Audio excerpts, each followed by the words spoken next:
Thank you. Sure. Good afternoon, all. Am I audible on speaker? Can you confirm? So, I'm Raviraj Shinde. I work with Professor Arindam Chakrabarti. Today, I will present this paper titled as "Can AI-based weather prediction model simulate the butterfly effect? The role of architecture and implementation." This is paper recently published in JGR, like Journal of Geophysical Research, Machine Learning and Computations, by Sells et al. Uh, before discussing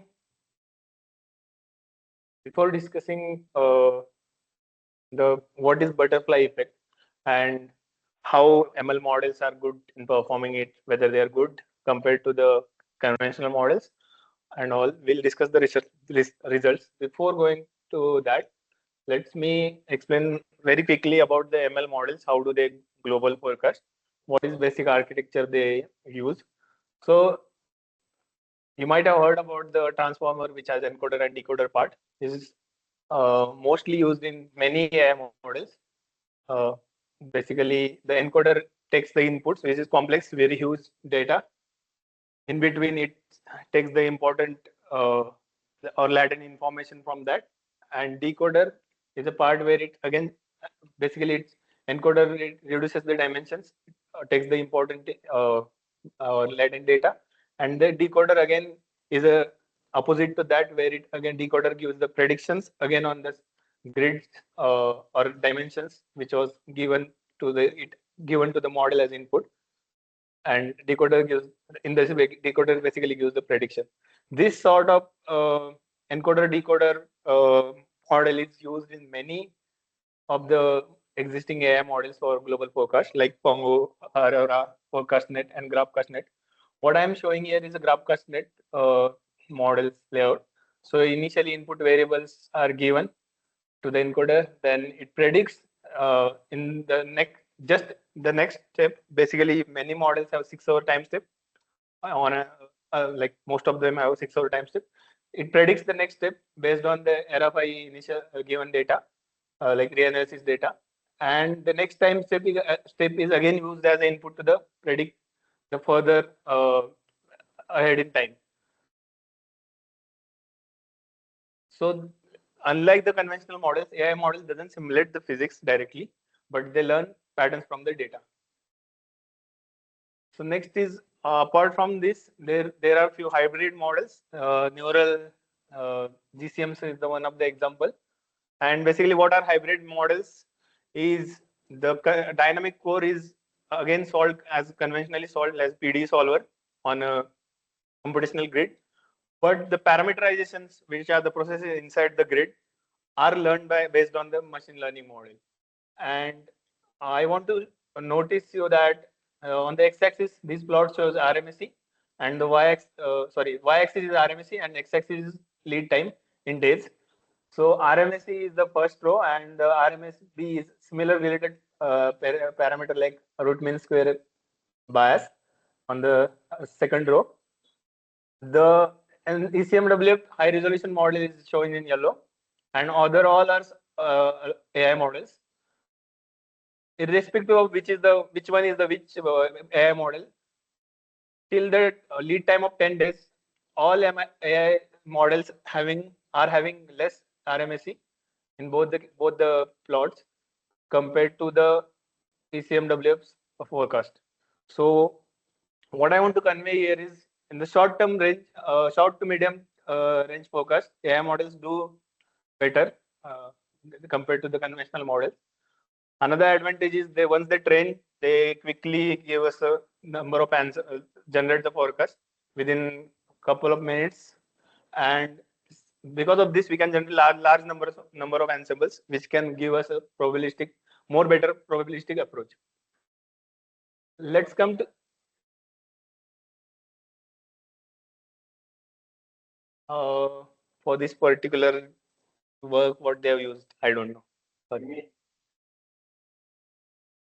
Yes, that paper.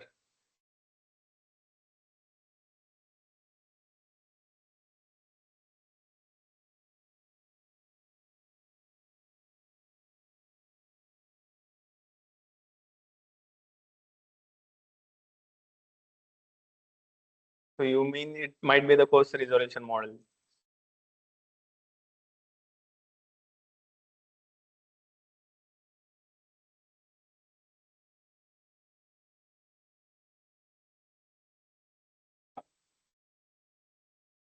Yes. This this plot you have already shared it in the class of modeling. I have taken. Yeah. So let's come to the main idea of the paper, that is butterfly effect. What is it? It's basically the tiny amplitude initial perturbations grow extremely fast on the small spatial scales. Then they expand and eventually go to the larger scales where they fundamentally limit the predictability of the atmosphere. This concept was put forward by Edward Lorenz in 1960s, where it proposed that where it's actually shown that small events can serve as a catalyst, and the small change can lead to very different result in the case of atmosphere. So it's difficult to predict such events. So after following that, many papers from the literature suggested that this policy of three-stage growth in the uncertainty in the effect of like in the butterfly effect. So first stage, the tiny amplitudes of initial perturbations grow extremely fast.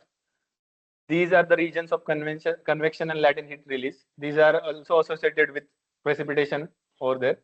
And then these uncertainties get dispersed, carried away by gravity waves and divergence motions in upper layers. So in this way, after second stage, these uncertainties grow further in the planetary scales, become decorrelated, and predictability is lost. In this paper, these three stages are further divided into 6 characteristics to test whether, like the butterfly effect. Fast initial growth is a first stage, as we discussed. Adherence to precipitation in these areas of the high uncertainty is another characteristic. Deviation from large scale patterns.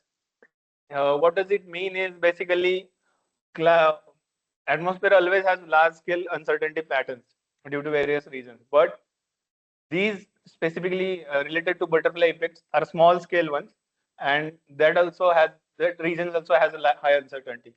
So initial growth on small scales, again the same thing, and uncertainty growth from divergent winds, basically the second stage, and existence of intrinsic limit to predictability. So in this paper, the test metric they decided was difference kinetic energy, is DKE, short form, which is variance of horizontal winds at 300 hectopascal. So higher the DKE means higher the uncertainty in the. Basically, this is the variance of ensembles, predicted ensembles. So higher DKE means high uncertainty. So model tested in this study are first is ICON, which is conventional PDE solver. Since this paper is from German university, so they are using ICON, and obviously it's one of the best. So they have considered 4 resolutions of this model: 2.5 kilometer, 20 kilometer, 40 kilometer, 80 kilometer. 2.5 kilometer is convection permitting model where parameterizations are switched off, and others are parameterized models. So all others are AI models: Pangu, Aurora, ForecastNet, GraphCastNet, Neural GCMs, and GenCast. So Pangu, Aurora, and ForecastNets are transformers. ForecastNet is spectral transformer, basically transformer encoder decoder acting in a spectral space, working in a spectral space. GraphCastNet is graph neural network. Again, it has transformer. And neural GCMs are hybrid, as we shortly discussed. And GenCast is probabilistic AI model, which is based on generative AI. So as we can see, all ML models are having resolution grid size of higher than 0.25, equal to or higher than 0.25. And time steps are either 6 hours, almost 6 hours, many cases, 24 hours or 6 and 24 hours in Pangu. Neural GCM is 1 hour time step, and this is obviously required because of its dynamic core is again a conventional PDE solver. So for stability is 1 hour, less than others, and GenCast is 12.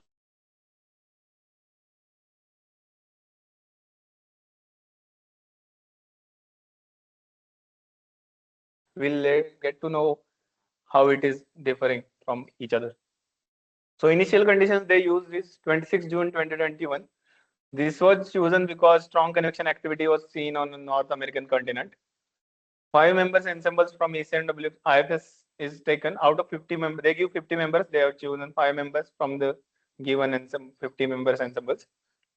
Amplitude of these perturbations was reduced by factor of 1 by 1000. So reduced to 0.1%. This is an important thing. So they are testing this butterfly effect by reducing the given initial ensemble conditions by IFS by reducing the factor, like reduction factor is reducing it to 0.1%. For icon perturbations, it was like initial conditions was generated basically running the model 20 hours, 24 hours earlier. When it comes to results, I will discuss all 6 characteristics that they defined initially. So fast initial growth rate. On y-axis, it's a globally average DKE, difference kinetic energy, and the x-axis is forecast lead time. So when it is in days. So even in less than half a day, like initial 6 to 12 hours itself, icon models show very high increase in DKE. The icon 2.5 is a black line, which is the highest. Other icon models do follow that very closely. But if we see, AI models are divided into group 1 and group 2. So group 1 AI models are not even showing any signature of high increase in decay. Group 2 models do show that. But another careful observation, if we see the solid lines correspond, this red line is correspond to graph cast, but dashed red line is graph cast run on CPU. Similarly, and whatever is run on CPU is having less magnitude than whatever run on GPU for all other models. So neural GCMs, magenta line is solid line is above the dotted line. Again, the GenCast green line, dark green, is again above. Sorry, GenCast was not run on the CPU. So if we see the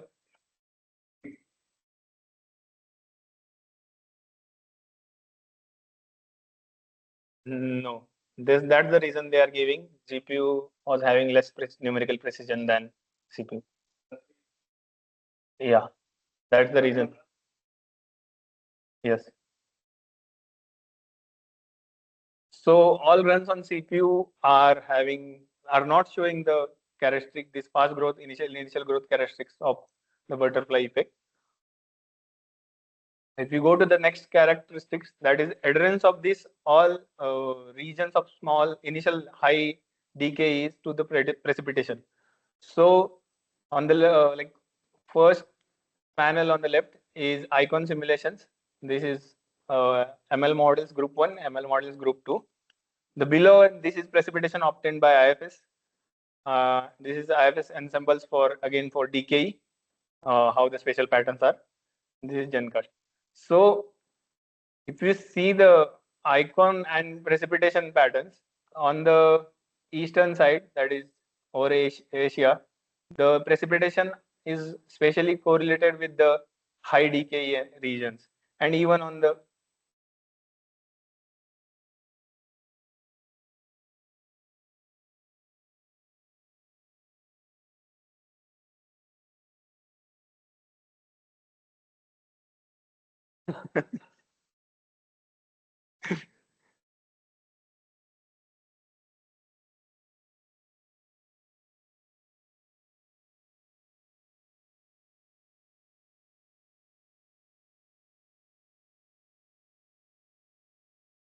sorry, yeah, it's also it's not showing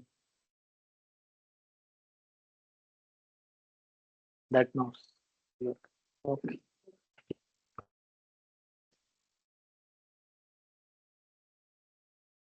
So we are discussing that precipitation regions where high precipitation is occurring, even on the not on the very large scales, is definitely correlated with the whatever icon simulations are showing.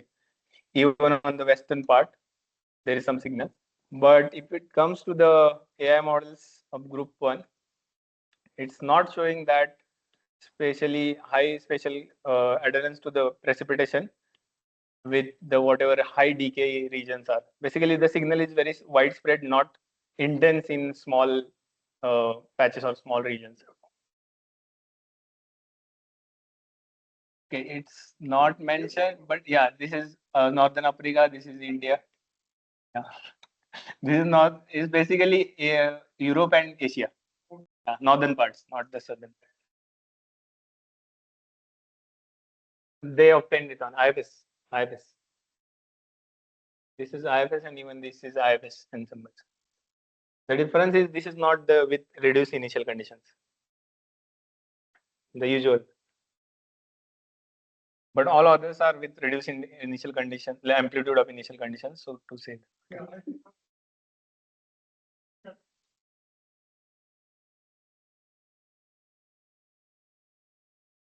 yeah, yes, yes. Yeah. The top one may be 20 north, bottom one 20 north, top one I don't. yeah, I will try. Yeah.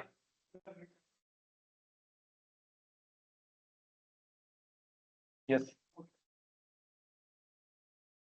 So even in this characteristics, icon models do better compared to the ML models, and the group 2 models are even giving the very widespread signal, which is sort of noise, not very strong signal. So when it comes to the third characteristics, that is deviation from the large scale patterns. So as I discussed, the deviation from large scale pattern means that large scale uncertainties, how they are here, what they are going to show in this uh, third panel is how the large scale uncertainties are correlated with the small scale. But for the butterfly effect, as we discussed, initial growth happens on the very small scales. And if it is not having high correlation with the large scale patterns, means that model is capturing the butterfly effect, like icon models are showing. The correlation skill is not that high. But if you go to the group 1 ML models, correlation skill goes towards 1, that is very high. And as group 2 models shown in this figure, again showing some noise, not having consistent behavior. This was somewhat related to this initial, the earlier figure, where we can consider this as a large scale pattern because this was uh, simulated on IFS. And these large scale patterns, these entire vertical panel shows similar large scale patterns even for the DKE. And but on contrary, icon models have the more signal on the right hand side, and the Europe region is not having that much signal, so it's decorrelated with less correlation, having less correlation with this. But in this group 1 model showing high correlation as shown here. So in the large scale patterns characteristics, again icon models are doing better. Another characteristics was initial growth on small scales. To test this, they are again showing y-axis is the decay spectrum and x-axis is the wavelengths, basically length scales. So as we go towards the right on the x-axis, length scales are decreasing, and these lines are decay spectrum at initial condition is gray line, then yellow is at 12 hours, red is at 72 hours, and the black line is kinetic energy averaged at 72 hours lead time. So in the left side, as usual, icon models show that from the 0th hour to the 12th hour, decay peak, like maximum of decay is shift towards right. That means through the small length scales. And icon 2.5, which is high resolution simulation, shows that like the drastic change or that behavior very clearly, followed by others also do show some signal. Group 1 models, again, they are not showing the shift towards the smaller scales on the right hand side when it time travels from the like initial condition to 12 hours, but they show something opposite. Group 2 models, some of them show some signal, but not as clear as it was in the icon models. Again, it's sort of numerical noise because all these are GPU based and all these are runs on CPU. The last one is in existence of intrinsic limit, which says that no matter how small initial conditions are, initial uncertainties are, forecast horizon cannot be extended beyond a certain limit. So the first row where the initial growth rate is shown on the y-axis and the initial condition uncertainties are just shown on the x-axis. Here now what they are doing is 100% is not changing in, not reducing the amplitude of initial conditions from ensembles from ECMWF, But as we go towards right, these are reduced amplitude of initial condition and uncertainties. 0.1% was corresponding to all earlier results to see the butterfly effect. And with icon simulation, we see that as we go right to, on the x-axis towards right on the x-axis, we reduce the initial conditions uncertainty magnitudes. We see high growth rates in the icon simulations, but that does not reflect in the ML model simulations. And group 1 and the group 2 shows some signal, specifically GraphCast and GraphCast net run on CPU has some signal of showing some initial growth. Even neural GCMs are showing. Second parameter, like predictability time. Icon models show that predictability is limited to 10 to 12 days with reduced amplitude of initial uncertainty. But group 1 ML models show that predictability limit is basically not there. It shows that some models show even it can be it can be predicted till 30 days, more than 30 days lead time. Group 2 models also not show that sort of predictability limit shown by icon models. They show that slightly higher, more than 15 days predictability time. So in conclusion, none of the tested AI weather models was able to reproduce the butterfly effect in physically consistent way. Group 1 AI models showed no signal of initial acceleration, accelerated initial perturbation growth or fundamental limited predictability. Second group AI model did show accelerated initial growth and limited predictability, but this was due to the numerical noise I just discussed. The GPU models was having less precision, and they were showing this characteristics. Results suggest that although AI models can give accurate forecast, they currently do not capture the true physical limits of predictability governed by butterfly effect. So the takeaway is the when it goes to the smaller scale, smaller scale phenomena like butterfly effect, the AI models are not physically consistent to produce the results as consistent as the conventional high resolution model. Thank you. Any questions?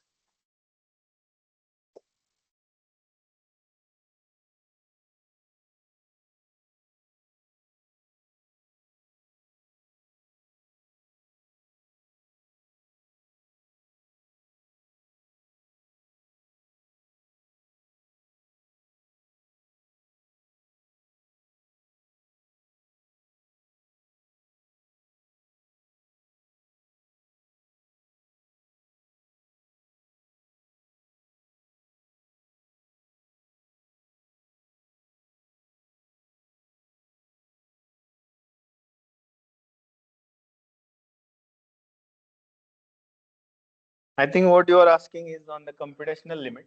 Am I correct? So what they have suggested in the paper is if in some cases regional models are if we provide a regional model, small scale, regional model with a high resolution, then since many times with the AI models is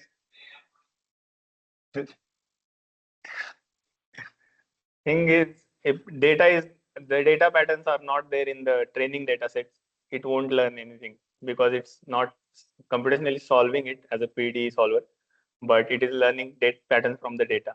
So in case if we provide very high resolution, all these are trained on 0.25 degrees, that means 25 kilometer grid. So if you provide a regional model with very high resolution, some phenomena similar to this can get captured.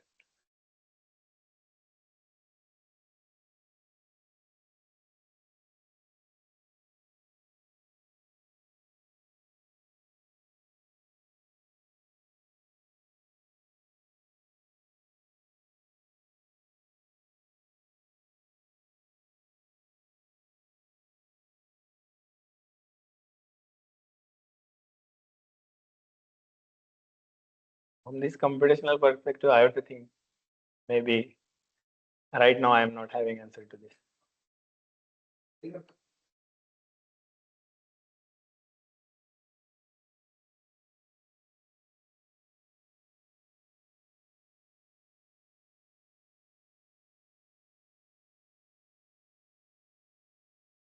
cannot.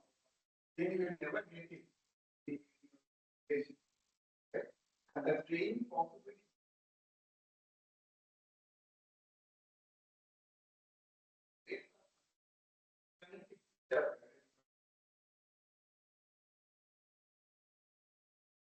Right. So they are finding Yes. the actual. So, Yes. so they have not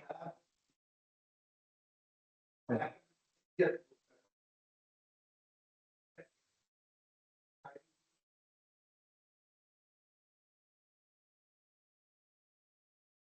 Yes. Yes. That is not.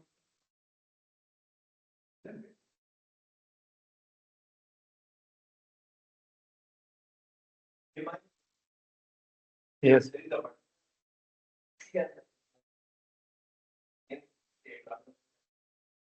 There is a statement which suggests that root mean square error has tendency towards the smoothness. Both you connect like said similar things like even the grid and grid.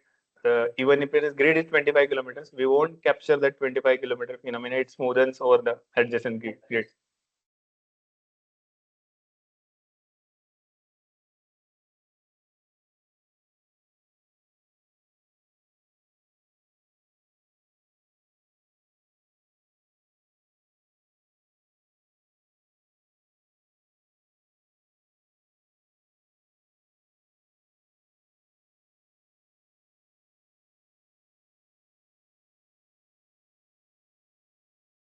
They have discussed regarding the Gencast. They have discussed the possibility if we constrain the initial seed values very close to each other in uh, like a relativistic manner to this phenomena. Gencast would be the first will capture the butterfly effect. That sort of thing they have discussed in the summary. Not shown, but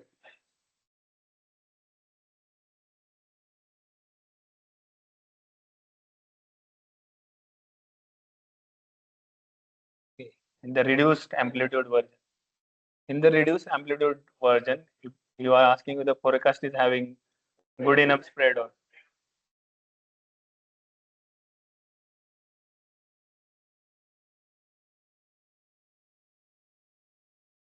no, I don't think so. Forecasted ensemble spread and all the discussion is not there.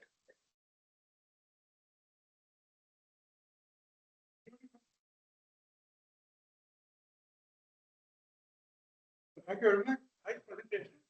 Those of you who know,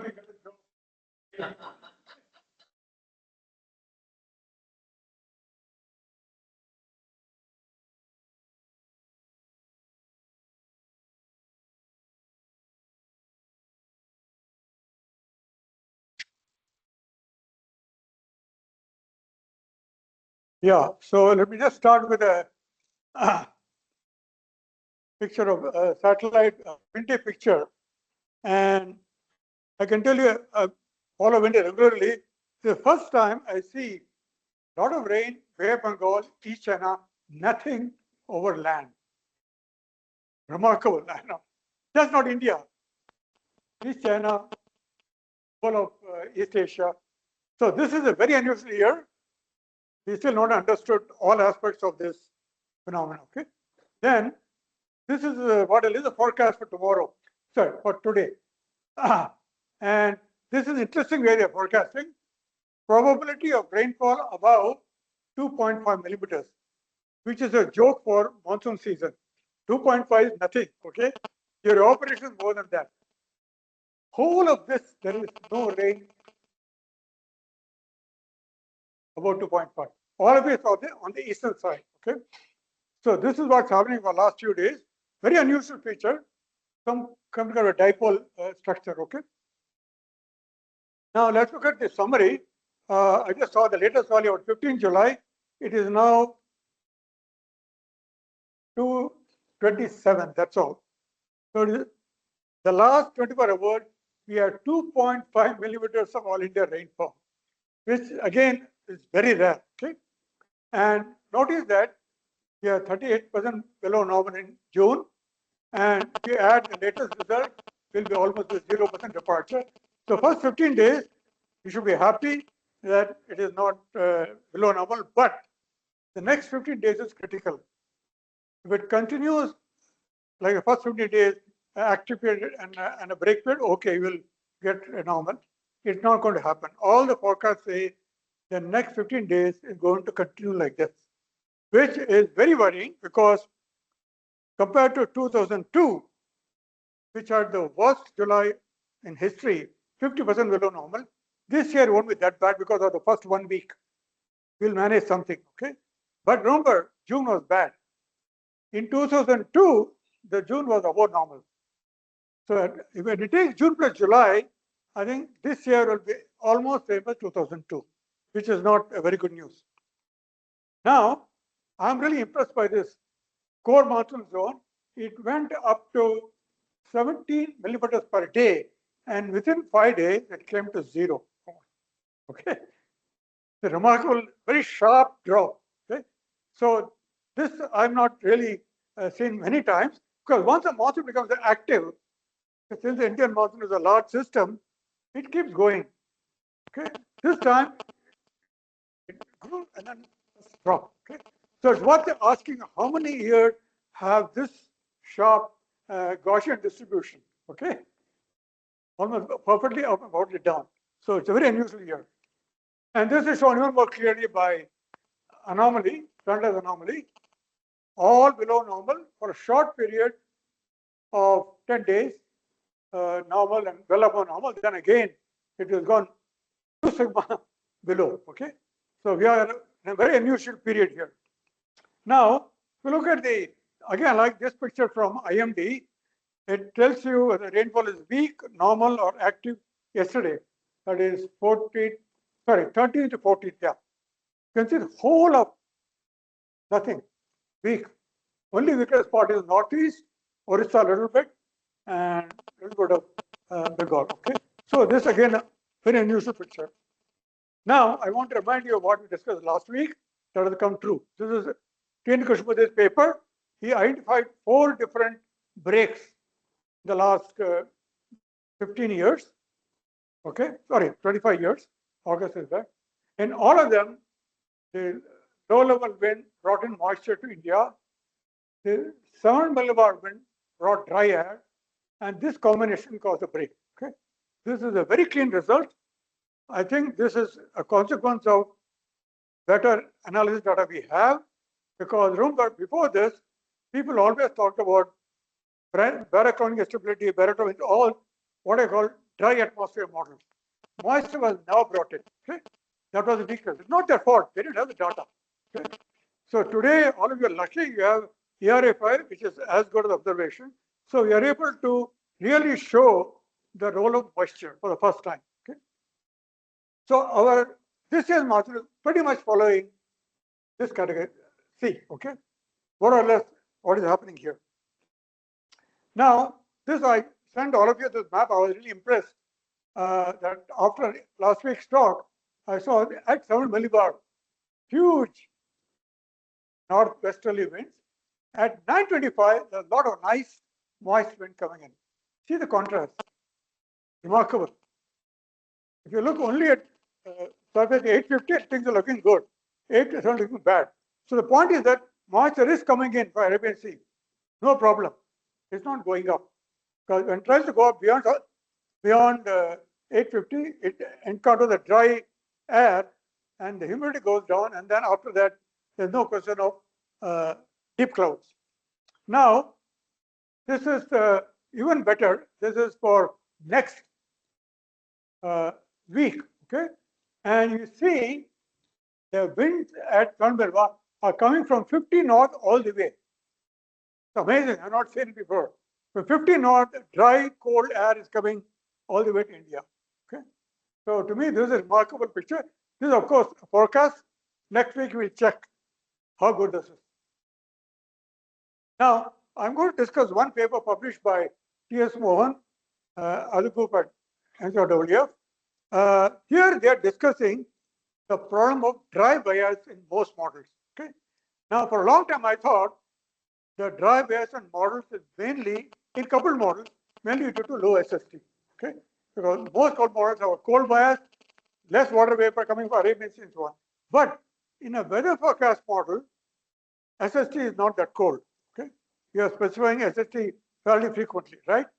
So they are showing that the bias in this model is because there is wind blowing from north. Okay, so this model is having breaks frequently because it is getting too much wind at 700 millibar, I think. Let me say.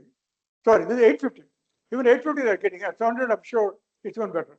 So they are showing within 3 days, okay, depends upon 30 forecast, positive forecast, this area is too dry. Okay, this is the he's showing here column moisture, water vapor column. Okay, so within 3 days we get this dry. So then of course there will be no rain. So it's a very nice example of how models have been dry bias because they are getting winds from the north. Okay. Now this has shown even better. Here they are showing within 3 days again, or two different examples. This is day 3, this is day 5. See the change in humidity because of the air coming in from the north. And once that changes, temperature also falls, and omega, of course, becomes omega. This, of course, difference, not real omega. Okay? But the point about this graph is look at Bay of Bengal, no problem. So Bay of Bengal gets moisture from below. Okay, so ocean and land are very different. Land has to import moisture. Ocean has its own saturated surface from which moisture comes. So it's a good example why models do very well over ocean, but not over land. Okay, weather forecasting. Now this is even nice picture I like. They are showing during an active period, 8 days before and 8 days later. Okay, and how the moisture profile changes. But I'll concentrate on break. Break is very interesting. In break, you look at day 0. Day 0 is here. It is very dry. Okay, and so in this particular example they have taken, here is the paper. You should read it. In a matter of just 7-8 days, such a large variation in water vapor. Okay, about 1.5 grams. Okay, so it moves from break to active on day +8. 16 days, this is a transition. Okay? So this is the heart of all the model problem, which either have too much of dry or in some models too much of wet. Now let me come back to what's happening this year. All of you have seen this MGO phase diagram showing that when MGO is in this phase, rainfall is less. Okay, this is purely what you call, there's no cause and effect, there's purely a correlation. Okay, so this year we are stuck here in phase 7. So we are getting this pattern for a long time. Now the real question is, why is it stuck in that? We don't have an answer. Why? Because remember, we are taught a simple physics of MGO. It goes around the globe along the equator beautifully. It does not. Okay. The mean speed may be so many degrees per day, but it halts and moves and halts and moves. Very complicated. Okay. Not enough work has been done on that. So this year is very peculiar that for almost July and August, this is the forecast, it is all stuck here. If we can understand why it's stuck here, we can say we have some way of predicting what will happen over India. But even more big issue, just because it is here, why does it affect this region? That's also not clear. Okay. Now, the other part is the other phase where MGO is favorable and monsoon over here is very good. Okay. Now, what's interesting is this year is very peculiar because just recently a paper was published about this phase, and they're saying that this is a paper from I didn't put a reference here, a Chinese group. They are showing that in phase 1 to 3, where monsoon is very good, the number of days increasing from around 7 days, it has gone to 20 days, 3 times. Okay. That's why in the last decade, there are lots of good monsoons. But this year is singularity. Okay. So in the last 10 to 20 years, this paper claims that in the June-July season, we are more in this phase and hence getting on. Now, why I like this paper? It's the first paper I've seen which are looking at residence time. Look at how long it stays in each of these. Okay, that is, you have to actually under the speed of the MJO. Okay, for example, MJO sometimes stalls at the maritime continent, which is not bad for us, not so bad. But if it goes further up and stalls there, they're in trouble. Okay, so this is required. I've seen lots of MJO, but not many have actually done what they have done, is to look at how many days it is there in this phase. Similarly, somebody has to do how many days there in phase 6 and 7. Okay, so it's a very good paper. I want you to look at it. So tripling of residence time, and yeah, of course, today everything is blamed on climate change. Okay, and they blame it on Arabian Sea being warmer, which is it is. But then we have to explain what happened this year. This year is unusual. Okay, now let's look at the forecast that was made last week. And again, I would say that NCMW, although it doesn't get the correct value, it gets the correct trend. They correctly showed the coming of break, and that we saw because of the wind. And they are predicting an increase, which I'm not so sure about. Let's see. Okay. They are saying it will go up. If it goes up 8 or 9, we are in good shape. Now, this is a forecast today. So from 18th to 25th, they are saying around 8 millimeters per day, which is below normal, but quite acceptable today because we are desperate. And as all of you have seen already, most of the dams level has fallen dramatically.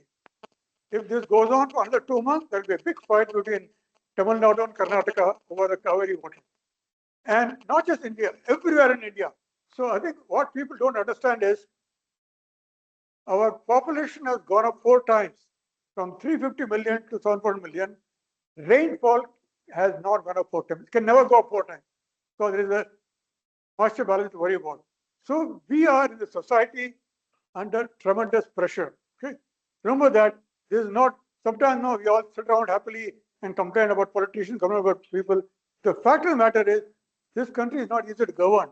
We are living hand to mouth. There's a war in Gulf. We don't get cooking gas, and very soon, most hydroelectric power plants will stop. There's no water in the dam. Okay, so we are in very serious situation here, and this year, if it goes on like this, we'll have water problem next year because the groundwater will go down. Okay, so we are living hand to mouth, unfortunately, because of our high population. Unless we learn how to conserve water, we are in serious trouble. Okay, now let's see what IMD does. IMD forecast, again, today's this one, it is showing much lower than NCMW. It's showing average of 4 millimeters per day. That's very bad news. Take 4 millimeters per day for next 15 days, 60 millimeters, add to that 120, 180, it will be 100 millimeters below average. Okay, it is not as bad as 2002, but because June was bad, June plus July this year will be same as 2002. Okay. Now let's see the spatial pattern. Next week, the coming week, we are really lucky. South India will get some rain. Okay, a little bit of rain in Eastern India. Rest of India is pretty much this is in millimeters over a week. So this is not good. Okay. Now this is the next week. The week after, little better. Again, South India is benefiting, but most of North India and Orissa are not going to get good. So this is the IMD prediction. Somehow this doesn't agree with what I showed you here. So I'm a little puzzled. This prediction is, I think, I'm sorry, now I know what it is. This is GFS. This is MME. They are not safe. So GFS is telling you it's going to be bad for the next 15 days. MME is saying no because there are other models which are showing other things.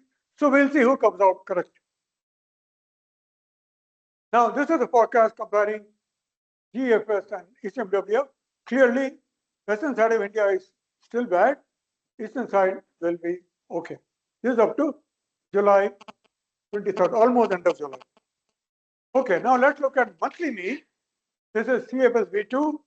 Monthly mean is quite close to what is happening. A little bit of rain along Orissa and West Bengal for the month of August.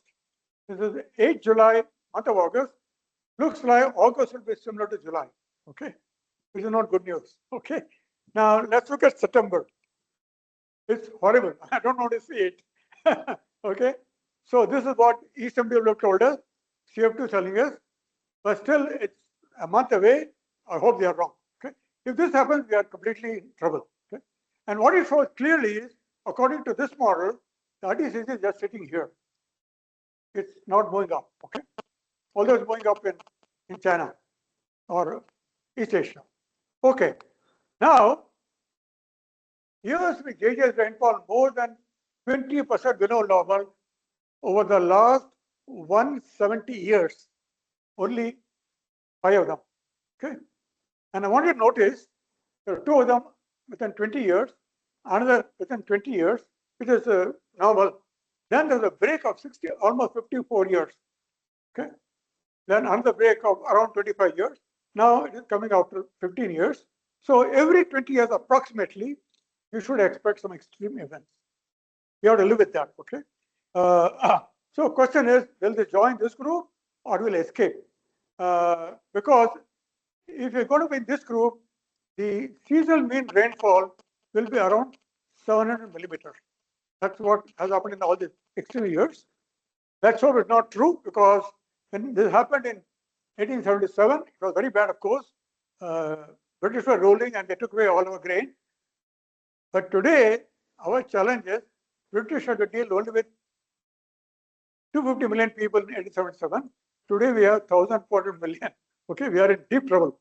But let me tell you, I don't want to create too much of this one. India has enough grain storage. Okay, we can handle 1 year or two, no problem. So if you look at the history of monsoon, next year won't be as bad as this year. Chances are very low. Okay, happened a few times, but very rare. So as far as starvation which occurred in 77, that won't occur. Okay? But remember, that's not enough.